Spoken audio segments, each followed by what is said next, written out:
কাবা শরীফের ভিতরে আল্লাহ রাব্বুল আলামিন আমার জীবনে একবার ঢোকার তৌফিক দিয়েছিলেন, আলহামদুলিল্লাহ। আমার চোখের সামনে অনেক রাজা বাদশাহ আমার চোখের সামনে ঢুকছে, জীবনে বহুবার আল্লাহ নিয়েছেন। বাইরে দাঁড়ায় এতিমের মতো কাঁদছি যে আল্লাহ এই ঘরটার মধ্যে যদি একবার ঢুকতে পারতাম। কুয়েত এবং ইরাকে যেবার যুদ্ধ বাঁধলো, সেই যুদ্ধের মীমাংসা বৈঠক আহ্বান করলেন বাদশাহ ফাহাদ।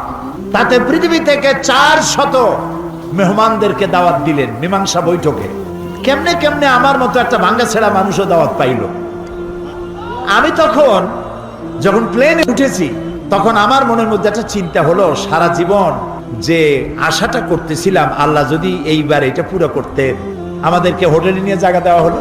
এশার নামাজের পর একটা ব্রিফ কেস দিল সমস্ত মেহমানদেরকে। ব্রিফ কেসের ভিতরে কাবা শরীফের গিলাফ পাইলাম, আতর পাইলাম, জায়নামাজ পাইলাম, আর পেলাম অনুষ্ঠান সূচি।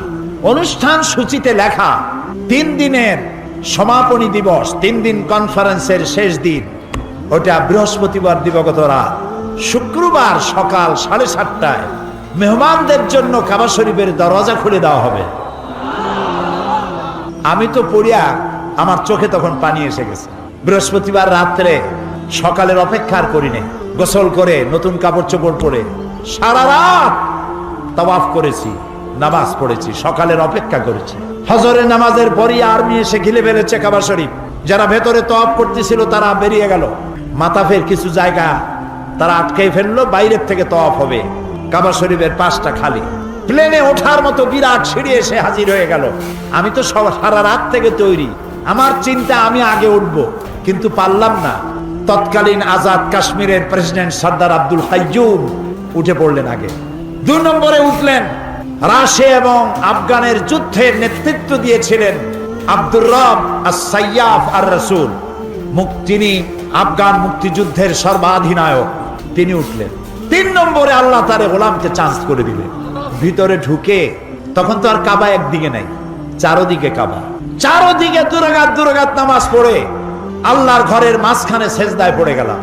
প্রায় আধা ঘন্টা জনমের মতো কান্নাম, যা মনে আসলো বলতে থাকলাম। হঠাৎ আমার মনে চিন্তা আসলো, আমি বুঝি অন্যান্য মেহমানদের উপরে জুলুম করতেছি, কারণ এই ঘরের মধ্যে 20-22 জনের বেশি লোক ধরে না।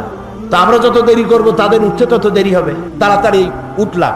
আমি দাঁড়িয়ে দেখি আমার পাশে দাঁড়ানো রাজশাহী বিশ্ববিদ্যালয়ের প্রাক্তন ভাইস চ্যান্সেলর মরহুম ডক্টর এম এ বারী। বুড়া মানুষ, সাদা দাড়ি, চোখ দিয়া বদনার নালের মতো পানি পড়ছে, দাড়ি ভিজে ভিজে পড়ছে। আমাকে আঙ্গুল দিয়ে দেখালেন কাবার দরজার দিকে। আমার চোখ গিয়ে পড়লো কাবার দরজার উপরে, যেখানে উনি আঙ্গুল দিয়ে দেখালেন সেখানে লেখা আছে ওয়াকালা রাব্বুকুম উদউনি আস্তাজিব লাকুম। তোমার রব তোমাকে বলছে আমারে ডাকো, আমি ডাকের সাড়া দেব। আমি আবারও কাঁদলাম, আল্লাহ আমার কাম আমি করছি, এবার জবাব দেওয়ার মালিক তো তুমি। আল্লাহুম্মা লা তারুদ্দানা খাইবিন। ওর নিচেই দেখি লেখা সূরা কুরাইশ, ফালিয়াবুদু, পুরা সূরা লেখা ফালিয়াবুদু রাব্ব হাযাল বাইত। আমার কাছে মনে হলো যেন আল্লাহ তাআলা কুরাইশদের হাত ধরে বলতেছেন, বেটারা ক্ষুধার সময় যদি খাবার চাও আর ভীতির সময় যদি নিরাপত্তা চাও, ফালিয়াবুদু রাব্ব হাযাল বাইত, এই ঘরের মালিকের ইবাদত কর। কোন ঘর? কাবা শরীফের ভিতরে আল্লাহ রাব্বুল আলামিন আমার জীবনে একবার ঢোকার তৌফিক দিয়েছিলেন, আলহামদুলিল্লাহ। আমার চোখের সামনে অনেক রাজা বাদশাহ আমার চোখের সামনে ঢুকছে, জীবনে বহুবার আল্লাহ নিয়েছেন। বাইরে দাঁড়ায় এতিমের মতো কাঁদছি যে আল্লাহ এই ঘরটার মধ্যে যদি একবার ঢুকতে পারতাম। কুয়েত এবং ইরাকে যেবার যুদ্ধ বাঁধলো,